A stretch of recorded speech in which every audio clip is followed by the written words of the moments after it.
Yannick Baron, bonjour. Bonjour. Yannick, tu es à l'initiative du Braise Impact. Peux-tu nous dire un petit peu qu'est-ce que le Braise Impact, en quoi il est original, en quoi il apporte quelque chose à la société bretonne?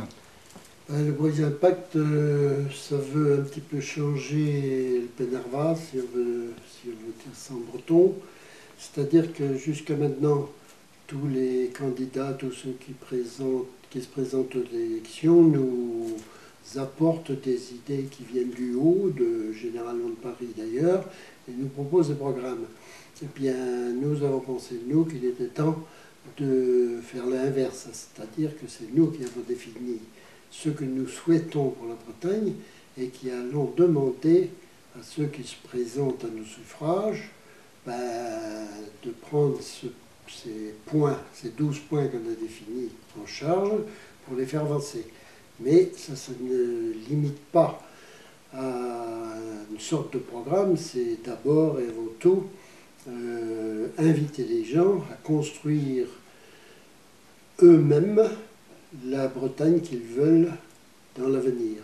Donc Braise Impact est une émanation directe de la société civile bretonne. Voilà, ce sont des gens qui se rassemblent, qui adoptent, si vous voulez, les 12 points, les 12 directions qu'on donne à ce qu'il faudrait pour la Bretagne et qui viennent pour construire cet avenir parce qu'on ne peut plus attendre que les choses nous viennent d'ailleurs.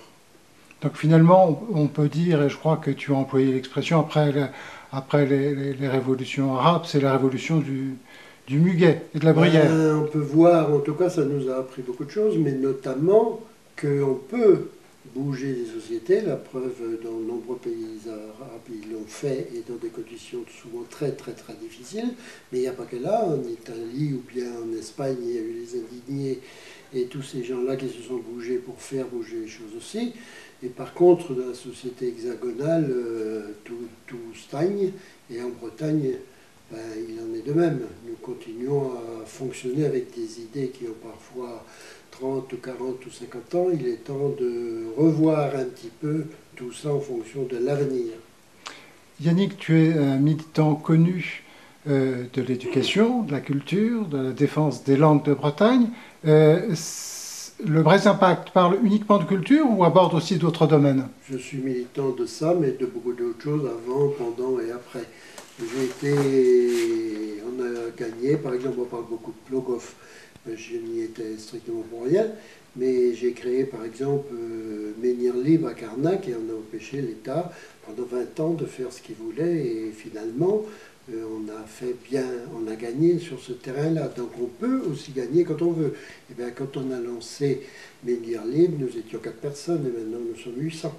Et surtout, pendant 20 ans, malgré les procès, les attaques, les diffamations, tout ce que vous voulez, eh ben, l'État n'a pas pu mettre la main sur ce patrimoine breton.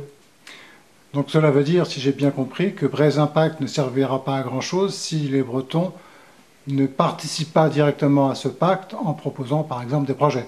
Voilà, alors certains, on invite les gens à proposer des projets, il y en a déjà qui ont été mis en chantier, et on va mettre tous ceux qui s'intéressent à construire des choses, c'est-à-dire à fabriquer nous-mêmes la Bretagne qu'on veut pour demain.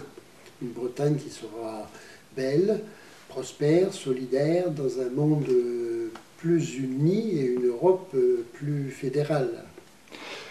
Yannick, je te remercie.